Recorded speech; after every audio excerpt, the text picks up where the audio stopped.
Aujourd'hui, nous allons parler de l'identité. C'est quoi une identité? Bien évidemment, c'est un nom, un prénom et encore un sexe sur un passeport, une pièce d'identité, mais nous allons aller au-delà de cela pour entrer dans des sujets profonds et comme d'habitude, avec un volet historique, philosophique et politique, car tout est politique dans la vie. Alors, je vais vous parler de Socrate, le philosophe Socrate, qui s'est donné la mort pour préserver son identité, c'est-à-dire sa citoyenneté pour lui et sa famille. Il a préféré se suicider plutôt que de devenir un vagabond, un apatride. Alors, c'est quand même fondamental, car nous vivons à travers notre identité. Nous vivons notamment à travers ce que les autres projettent de nous, c'est-à-dire de notre réputation. Et Socrate, lui, a préféré se donner la mort dans l'honneur plutôt que de perdre sa réputation. Aujourd'hui, en Ukraine, des hommes et des femmes se battent pour préserver leur identité. Les nationalistes ukrainiens de l'Ouest se battent contre leurs frères de sang ukrainiens et russes à l'Est, tout cela pour préserver leur identité, entre guillemets, européenne. Alors cette idée d'un État, d'une patrie, d'une nation, d'un nationalisme est quelque chose qui a toujours existé, mais qui est relativement récent pour nos élites dirigeantes, c'est-à-dire nos amis de la gauche caviar, entre autres, comme BHL, qui aujourd'hui défendent cette identité nationaliste ukrainienne contre le barbare des steppes d'Asie, des hordes d'Asie, bien évidemment. Mais ça n'a pas toujours été le cas. Il y a encore pas très longtemps, de se dire nationaliste en France, mais même toujours aujourd'hui, quelque part, c'est mal vu, car ça nous rappelle les heures les plus sombres de l'histoire, qui est exact. Hein, l'ultranationalisme, un nationalisme exacerbé, peut devenir très rapidement du racisme. Mais toujours est-il, c'est quand même intéressant de voir que cette identité ukrainienne, c'est-à-dire pour défendre, entre guillemets, la démocratie européenne, là on peut devenir nationaliste sans aucun problème. Alors quand quelqu'un comme BHL, qui se dit philosophe, mais qui en réalité est devenu un sophiste poète, c'est-à-dire qu'il encense un nationalisme à la limite de l'exacerbation, à la limite de l'ultranationalisme, à la limite du racisme, donc il est passé du philosophe, celui qui utilise sa logique, au poète. Et là, je vais vous rappeler quand même que pour Socrate, oui, Socrate, celui qui a préféré se donner la mort pour préserver son identité, la poésie est infrarationnelle, c'est-à-dire elle est totalement émotionnelle et elle peut être extrêmement dangereuse, comme ce que nous voyons en Ukraine notamment, lorsque nous avons une idée ou nous sommes portés par une idée, un concept qui est plus de la poésie, de la romance que d'une logique philosophique. Et là, BHL participe à cette poésie-là, cette mauvaise poésie. Bon, alors, je commence mon introduction. Par qui sommes-nous définis? Qu'est-ce qui définit notre identité au-delà des papiers qu'on peut avoir? Alors, dans le monde d'avant, on va dire qu'il y avait Dieu. Nous étions l'œuvre de Dieu. Nous étions définis par Dieu, le Créateur. Et ça a duré quelques milliers d'années jusqu'à ce qu'on décide que Dieu est mort. Je pense, donc je suis. Le rationalisme est arrivé sur la table. Et nous avons en quelque sorte ouvert la boîte de Pandore de la multi-identité, de la sur-identité. Et ça, c'est ce que nous vivons aujourd'hui. Alors, sommes-nous définis que par notre volonté propre? Je pense, donc je suis. J'avais envie de faire un jeu de mots, mais je ne vais pas le faire. Je vous laisserai le deviner.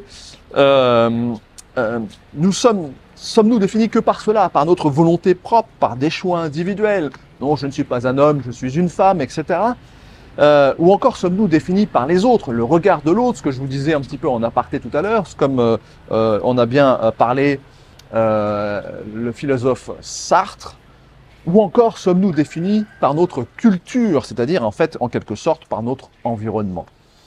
Et là, je vais vous amener sur la définition que nous pourrions avoir également par nos gènes, par notre corps, notre sexe, notre ossature, hein, parce que là, je fais une petite parenthèse comme ça, juste pour la rigolade. Vous savez que même si vous changez de sexe demain, votre ossature ne va pas changer. Vous pouvez vous injecter autant de substances que vous voulez, ça pourra avoir un effet effectivement sur la biologie, mais pas sur vos os. C'est-à-dire que quand un archéologue va découvrir vos restes, eh bien, il dira ah ben ça c'est un homme par l'ossement. Hein. Voilà, bon, je ferme cette parenthèse pour revenir au sujet. Alors, sommes-nous définis par nos gènes, ce que nous héritons, par notre milieu bien évidemment, par la culture, notre volonté, mais nous sommes également définis par l'ARN. Alors, bien avant l'ARN, l'ADN, bien sûr, qui est la mémoire, la mémoire de nous, mais il y a également l'ARN. Alors, bien sûr, l'identité d'un individu est un peu tout ce mix-là, à plus ou moins variable, et suivant les époques, avec un peu plus de spiritualité, un peu moins, etc. Mais par contre, ce que moi, personnellement, j'ai découvert, c'est le rôle de l'ARN. Alors, j'ai découvert ça en lisant le livre d'Alexandra Orion-Claude sur le rôle de l'ARN, notamment dans notre héritage génétique. Et ça, c'est extrêmement intéressant. Donc, je vais faire une petite partie là-dessus. Et après, bon, je reprendrai l'histoire et ainsi de suite. Alors, je ne vais pas vous résumer son livre. Hein, je vous conseille de le lire. Que vous soyez sceptique ou pas sceptique, c'est pas le débat aujourd'hui. Hein. Là, je vais par défaut. Je n'ai pas la compétence naturellement de juger de la valeur, mais je trouve ça intéressant et je trouve qu'il y a du bon sens dans cela. Alors, l'ARN est le maître de l'épigénétique. Alors l'épigénétique, c'est un processus moléculaire permettant de moduler l'expression des gènes. Hein. Moi là, je vous lis du wiki. Donc ça veut dire qu'en fait, l'ARN peut modifier nos gènes, en quelque sorte. Donc l'ARN, voilà, je cite un peu son livre hein, par passage. L'ARN est un vieux sage, le maître Yoda de l'épigénétique. La pratique du yoga et celle de la méditation exerce une influence directe sur la santé en modifiant certains ARN spécifiques dans les cellules du sang comme dans le cerveau. Alors ça, j'en ai parlé dans d'autres vidéos, hein, parce qu'il y a monsieur Mathieu Ricard qui a fait des tests de méditation profonde, le cerveau émet des ondes, etc. Mais donc, a priori, également change certains ARN spécifiques. Chez l'homme, en plus de l'hérédité psychologique, il existe une hérédité physiologique. Excusez-moi, mes chiens jouent un peu à côté. Donc, en fait, il y a bien un héritage biologique. Alors là, elle reprend les exemples de la Hollande. Vous savez, il y a les Allemands ont été un peu méchants avec les Hollandais à un moment donné, et ils ont limité l'arrivée de nourriture en Hollande. Et il y a eu en 44-45 vraiment une sous-alimentation qui a eu des conséquences sur les enfants à venir. Et effectivement, il y a eu une sorte de gène qui, doucement les chiens, qui s'est transmis. Éventuellement par l'ARN jusqu'aux générations d'après qui elles mangeaient correctement, mais il y avait quand même un traumatisme, une mémoire en quelque sorte a été transmise. Donc nous apprenons que l'hérédité psychologique passe du parent à l'enfant. Bon là je la cite, hein, et que c'est là la descendance directe qui est touchée. C'est ce qu'on appelle l'hérédité intergénérationnelle. Cette mémoire physiologique qui repose tout entière sur l'épigénétique n'est pas de notre fait. Nous ne voulons pas nous en souvenir, mais nous nous en souvenons malgré nous. Ça, c'est moi qui le rajoute.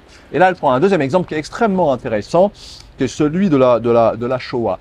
Celui de la Shoah, dans le sens où même des descendants de survivants de la Shoah ont toujours en eux, alors il y a une partie psychologique, mais donc une partie également physiologique avec l'ARN, une angoisse, etc., etc. Et ce qui pourrait expliquer beaucoup de choses dans le trait de caractère de certaines personnes.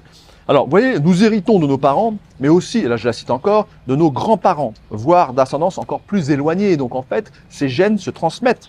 Il peut aussi y avoir des sauts générationnels, on appelle alors l'hérédité transgénérationnelle. Alors ça, on le savait, hein, par exemple, vous pouvez avoir des yeux bleus, puis vos enfants n'en auront pas, et puis leurs petits-enfants en auront, par exemple.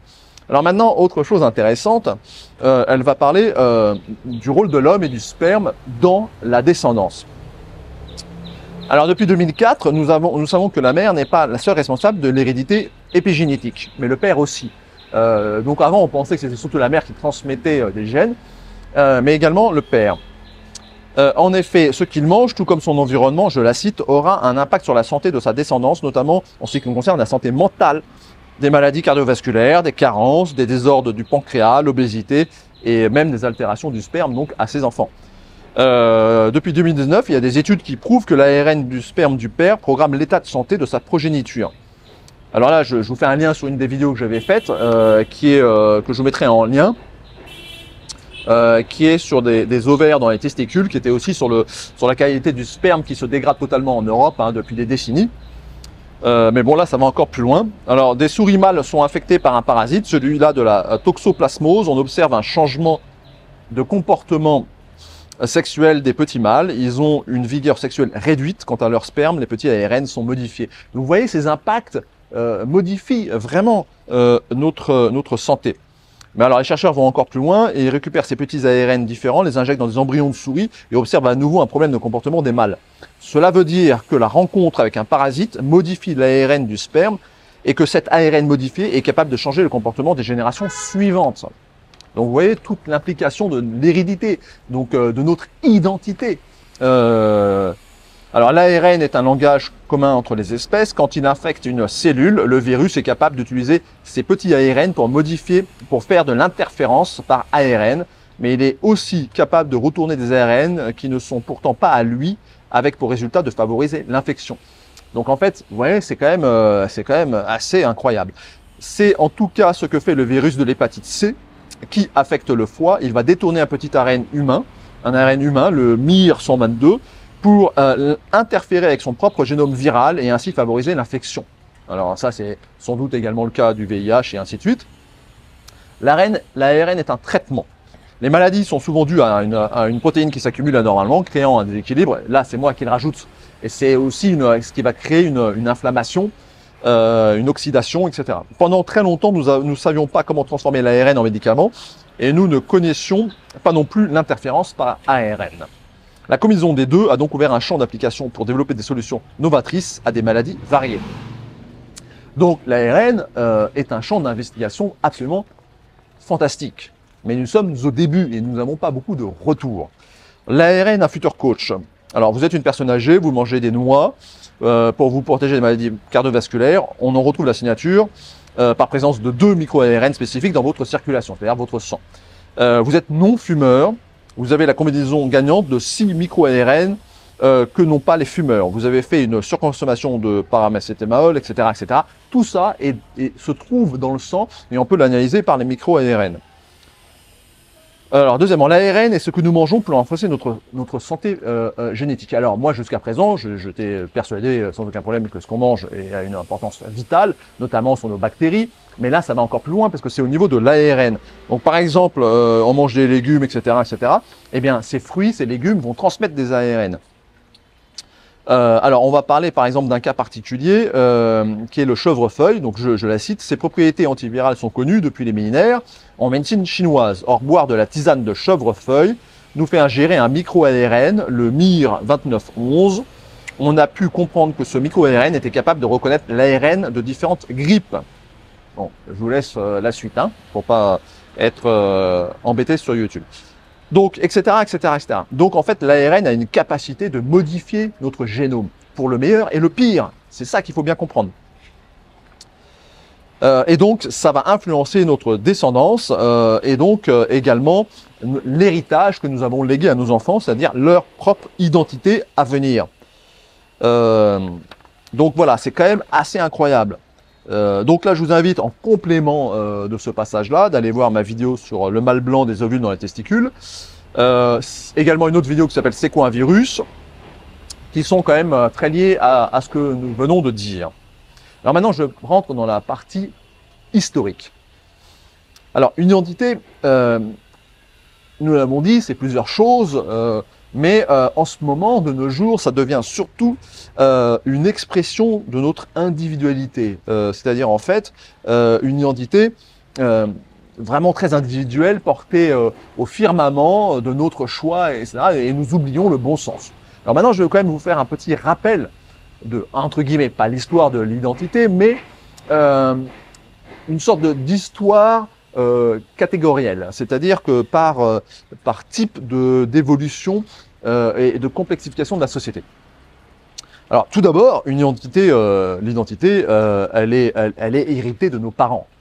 Qu'on le veuille ou non, comme on a vu avec l'ARN en plus, de nos gènes, mais même de nos germes, c'est-à-dire de nos bactéries. Hein. Bon, on va dire que c'est les gènes, d'une manière générale, et c'est la famille. Nous héritons de notre famille, bien évidemment, et la famille élargie, c'est le clan. Donc ça, c'est les premières sociétés primitives. Au niveau clanique, donc ça c'est des sociétés relativement communistes ou anarchistes au sens profond du terme, c'est-à-dire en fait du partage, etc. Bon, j'en parle dans l'espace CP, vous pourrez toujours le lire. Ensuite, nous avons évolué vers une identité plus collective, plus large. Donc là, j'appelle ça la culture et les gènes. Donc là, vous pouvez faire un lien aussi avec ma vidéo précédente sur la géographie et la culture. C'est en fait le regroupement de clans devient une tribu. Et ça, c'est par exemple les invasions barbares, etc. Donc là, c'est des systèmes qui sont quand même moins anarchistes et communistes, qui commencent à se fédérer autour d'un chef, mais d'un chef non pas figé, un chef par le mérite. Ensuite, nous avons une identité nationale, donc le territoire, la culture, les germes, les gènes ou les germes, comme vous voulez, d'accord? Et ça, c'est la nation. Donc ça, c'est auquel nous sommes arrivés naturellement il n'y a pas encore si longtemps. Et ensuite, vous avez une agglomération de nations hein, qui va donner, si vous voulez, le sens de l'empire. Mais un empire, ce n'est qu'une agglomération de nations. Et ensuite, maintenant, dans le mondialisme actuel, donc de nos jours, aujourd'hui, nous sommes arrivés à la suridentité individuelle, c'est-à-dire le mondialisme, le wokisme, c'est la multi-identité. Hein. Voilà, donc c'est là où nous sommes aujourd'hui. Nous avons des identités, une suridentité, et en plus qui évolue dans le temps. Hein, je peux changer, etc. Voilà. Bon, on perd la notion du bon sens, mais bon.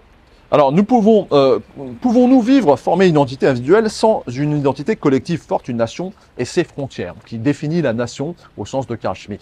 Alors, ça c'est une véritable question, parce que est-ce qu'un individu isolé, seul, peut-il survivre vraiment d'une manière sereine et saine?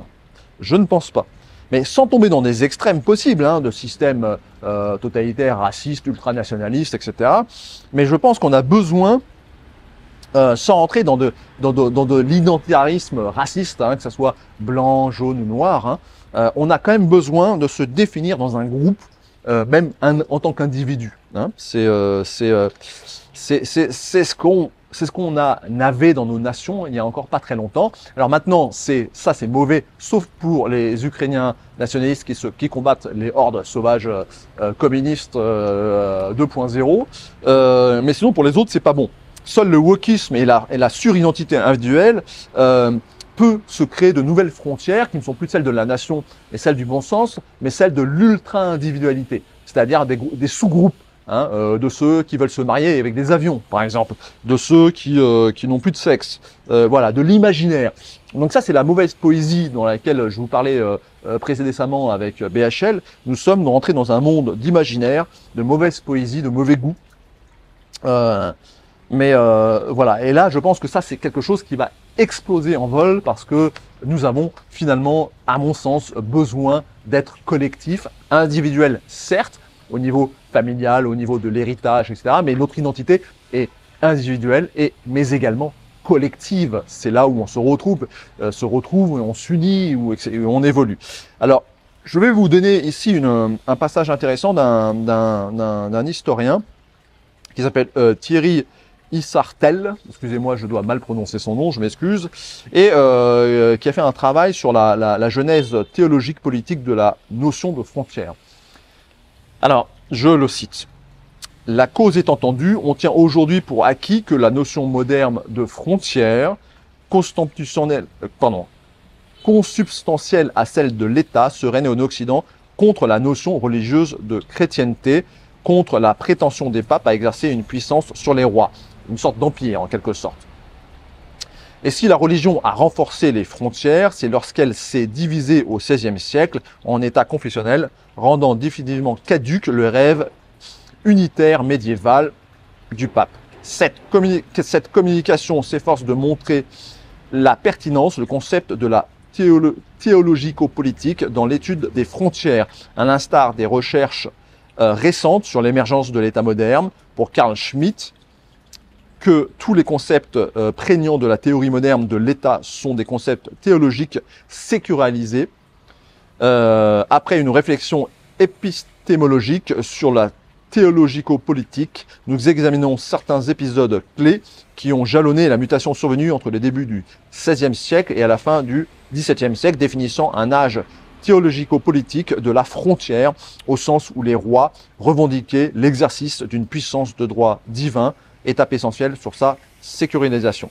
Alors, qu'est-ce que ça veut dire tout ça? Ça veut tout simplement dire qu'en fait, dans notre évolution, nous sommes arrivés à un moment donné au concept de la nation, qui est, à mon sens, un idéal politique, car c'est dans cette taille-là, raisonnable, d'un pays comme la France, par exemple, où on peut avoir un État plus ou moins, je dis bien plus ou moins, démocratique, libéral, tout en étant régalien sur tous les points où l'État doit être présent et fort. Donc là, je repousse à espace CP, les 3 E, etc.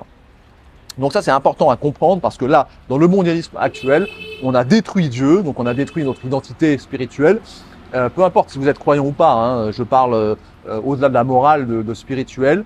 On a détruit la famille au sens de l'héritage familial, etc., du clan premier, et on a exacerbé la suridentité individuelle, créant de nouvelles identités. Et tout cela, à votre avis, pourquoi?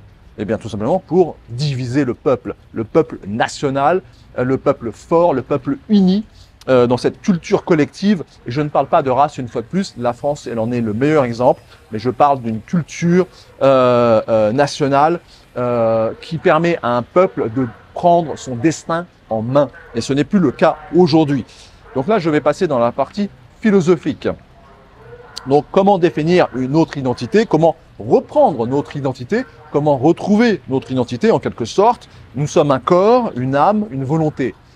L'âme au sens spirituel, hein. Mais nous sommes avant tout un corps. Et ça, nous avons tendance à l'oublier aujourd'hui avec le wokisme. Donc, le modernisme qui a débuté aux années 30, hein, et là, je vais vous parler même du modernisme fasciste ou communiste. Et ensuite, le modernisme, pardon, je pense qu'il y a un peu de bruit là, et ensuite, qui a dérivé jusqu'au modernisme, ou jusqu'au postmodernisme français qui nous a donné aujourd'hui le wokisme. Alors, le modernisme, l'homme nouveau, la volonté de puissance, la révolution, la création d'une nouvelle identité, d'un nouvel homme. Ça, c'est un rêve, un doux rêve dangereux, extrêmement dangereux. Nous l'avons vécu dans les années 30 avec le totalitarisme, c'est-à-dire quelque chose de clair qui nous a dit on va créer un homme nouveau, voire racialement. Mais donc ça n'a pas fonctionné, ça s'est écroulé. Mais aujourd'hui, on nous l'a refait, on nous le refait dans le capitalisme de surveillance, c'est-à-dire la dictature molle, où là, on a trouvé quelque chose d'encore plus pernicieux pour détruire la volonté du peuple, pour détruire l'unité du peuple. On a créé la suridentité. La suridentité wokiste, divisée pour régner. Donc il y a les groupes de ceux qui veulent se marier avec les avions, il y a les groupes de ceux qui n'ont pas de sexe, et j'en passe et des meilleurs. Donc divisé pour régner, nous avons perdu bien évidemment notre âme, et là maintenant nous perdons notre corps, et notamment nous allons peut-être même perdre notre défense immunitaire biologique et identitaire, par éventuellement cet ARN messager qui a des implications assez fortes dans notre héritage et dans ce que nous avons légué à nos enfants. Donc maintenant, je vais vous citer un autre texte d'Anatole France, très intéressant, qui est tiré d'un livre qui s'appelle « Les opinions de Monsieur Jérôme Coignard », l'abbé Jérôme Coignard. Je vous cite un passage. Donc, je cite. « Robespierre vénérait la mémoire de Rousseau. Il eût tenu Monsieur l'abbé Coignard pour un méchant homme. Je n'en ferai pas la remarque si Robespierre était un monstre. Mais c'était au contraire un homme d'une haute intelligence et de mœurs intègres. Par malheur, il était optimiste et croyait à la vertu. Avec les meilleures intentions, les hommes d'État de ce tempérament font tout le mal possible. Si l'on se mêle de conduire les hommes, il ne faut pas perdre de vue qu'ils sont de mauvais singes. À cette condition seulement, on est un politique humain et bienveillant. La folie de la Révolution, fut de vouloir instituer la vertu sur terre. Oui. Quand on veut rendre les hommes bons et sages, libres, modérés, généreux, on est amené fatalement à vouloir les tuer tous. Robespierre croyait à la vertu, il fit la terreur. Marat croyait à la justice, il demandait 200 000 têtes. Monsieur l'abbé Coignard est peut-être de tous les esprits du XVIIIe siècle celui dont les principes sont les plus opposés aux principes de la Révolution. Il n'aurait pas signé une ligne de la Déclaration des droits de l'homme à cause de l'excessive et inique séparation qui est établie entre l'homme et le gorille. Alors, ce texte est extrêmement beau, je trouve, et très intéressant. Nous sommes que des simples hommes. Nous ne sommes pas vertueux ou mauvais, nous sommes faibles. C'est ce que je m'exprime à vous expliquer dans mes ouvrages, mes livres et des vidéos. Nous sommes faibles, l'homme est faible. À partir de là, une fois qu'on a compris cela, on peut travailler sur le chemin de l'éveil. Mais nous sommes faibles avant tout. Et avoir trop confiance en l'humanité, c'est soit vouloir faire la révolution et tuer tous les hommes, puisqu'ils sont faibles, du coup on n'arrivera jamais à les modeler ou très peu d'entre nous, à un idéal. Donc en réalité, il faut vivre avec nos faiblesses et le comprendre. Alors le totalitarisme direct n'a pas fonctionné, hein, on l'a vu, le communisme, le fascisme, le nazisme, la Révolution française bien évidemment. Alors, nos dirigeants ont, c'est pas une conspiration, mais ça a évolué vers le capitalisme de surveillance et qui a inventé la multi-identité en multipliant nos identités et en nous divisant. Le peuple collectif s'affaiblit, notre système immunitaire biologique et culturel ou politique est en totale perdition. Il a été divisé, il a été, comme disent les jeunes aujourd'hui, éclaté, il n'existe plus. L'idéal à tout cela, c'est donc la suridentité et le métaverse. Donc nous allons vivre dans le monde irréel, dans l'irréel, et perdre pied dans le monde réel. Mais attention, ça va faire mal quand le monde réel reviendra. Regardez ce qui se passe en Ukraine. La réalité finit toujours par revenir et si vous n'êtes pas préparé, eh bien vous allez souffrir. À mon sens, je conclurai là-dessus sur la partie philosophique, la seule liberté d'accepter notre identité réelle, c'est-à-dire notre faiblesse, qui nous sommes, ce que nous sommes, c'est-à-dire biologiquement, physiquement, culturellement et individuellement pour pouvoir enfin progresser vers l'éveil. Je vous invite à lire Espace et Paix, tout cela est expliqué. Je rentre dans la partie politique. Alors le capitalisme de surveillance a créé la suridentité ou la multi-identité individuelle au détriment du collectif, au détriment de la nation, au détriment du bon sens. Je parle même plus de Dieu, hein. Là, Dieu il est complètement largué, le pauvre. Donc de l'identité individuelle à l'identité collective, la frontière. Nous avons perdu nos frontières intérieures, extérieures, en recréant de l'irréel, en recréant des frontières irréelles sur des minorités, sur des goûts, des choix individuels totalement minoritaires et absurdes. Je pense, et je le redis, la nation est la meilleure taille pour créer une identité commune et partagée avec un système plus ou moins démocratique possible. Dans un empire comme la Russie aujourd'hui, c'est pas possible. Donc on va vers une sorte de totalitarisme bienveillant si le dictateur est bienveillant, etc.